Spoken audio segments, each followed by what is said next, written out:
Dr. Drill here, post-warrior workout on early September sometime. What's this date? 7th. The 7th of September here. 7th of September. A little bit of list going on there. Hey, decided to get in full garb here, disgustingness, black shirt, black pants, black or camo hat, stinking. I mean, I don't know if you can smell myself and B-Bach through the camera, but it's quite the effervescence. It's disgusting. It's the badness coming out from the inside. You got to purge the badness. I'm going to demonstrate a few stretches involving the wall, a bunch of different things that we can do to keep our frame limber using just a basic device such as a wall as leverage. Okay. First of all, from the ground up, we can do a calf stretch. Right. Put our ball of the foot on the wall, and I'm going to effect a stretch on my gastroc and my soleus, my lower leg there. And if I want to get a deeper stretch, a lower stretch towards my Achilles tendon very gently, I will pull my body towards the wall, and then I will bend my knee towards the wall, and that'll bring the stretch a little bit lower onto the Achilles. Be very, very careful with this, particularly if you've had problems with the Achilles tendon. Okay, moving up the kinetic chain. We can do a hamstring stretch, just planting our foot on the wall like such, and kicking our feet back. As you can see, my rear leg, I'm kicking back to affect tension in my left hamstring. Keep my knee straight. I'm just gonna hold that for a good 10-15 seconds. If I wanna change the direction, I'm gonna pivot my right foot out and keep my trunk erect. Rectum damn near killed them, and I'm going to feel an effective stretch in the inner thigh.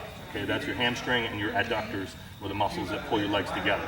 Often neglected muscle group in your inner thigh. People get groin strains and stuff like that. Okay, front of the thigh, the quadricep. I'm going to put my hand to stabilize on the wall, and I'm going to keep my knee towards the midline, grab my foot and ankle, and just effect a gentle stretch on my quadricep, that big meaty muscle. 4 belly muscles on the front of your thigh, very, very powerful. Okay? If I want to stretch my butt cheek, I'm going to brace myself against the wall, make sure I get good footing. I'm going to take my left ankle, put it on my right knee, and sink down. To add emphasis, I can take my left arm, I get my forearm underneath there, and get myself in my left knee in a headlock with my left forearm, and get a real good stretch on my glutes. I can replace that, switch it up very easily, and you'll find, I find that your dominant limb, for whatever reason, I guess maybe the muscle's more powerful, I've got more girth there in my right ass cheek, it's going to be more difficult to stretch.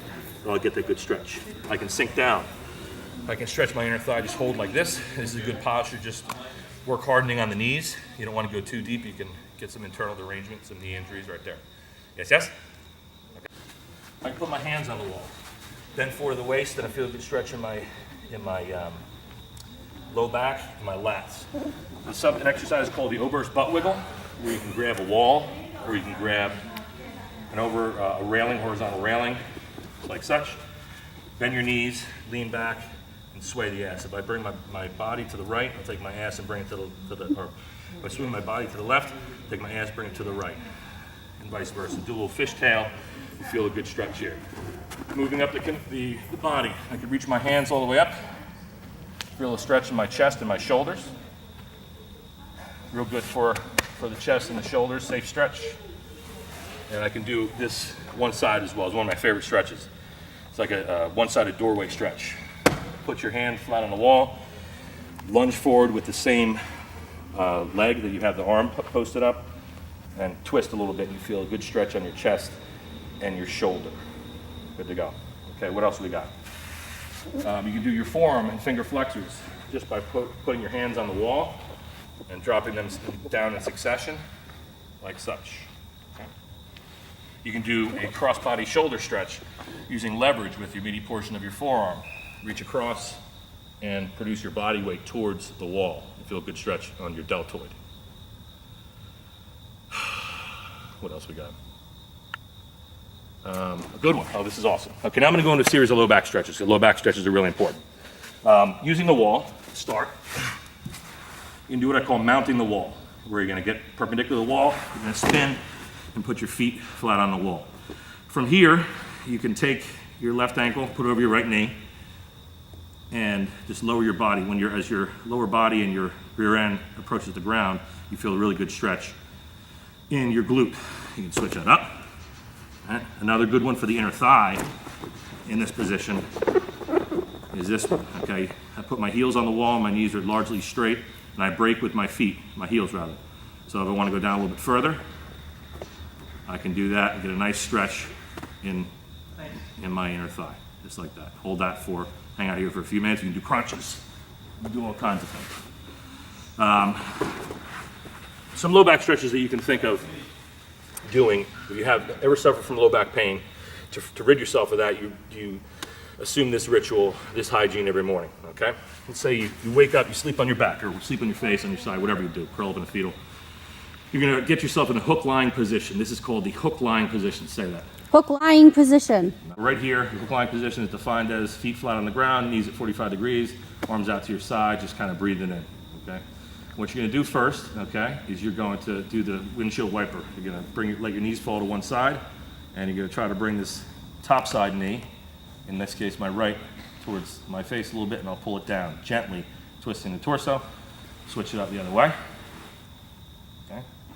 Then I'm gonna go to this position, hook lying position. I'm gonna do a little glute bridge, and activating my butt cheeks in the process. Hold that for a good 30 seconds. Warm up the back and the butt cheeks.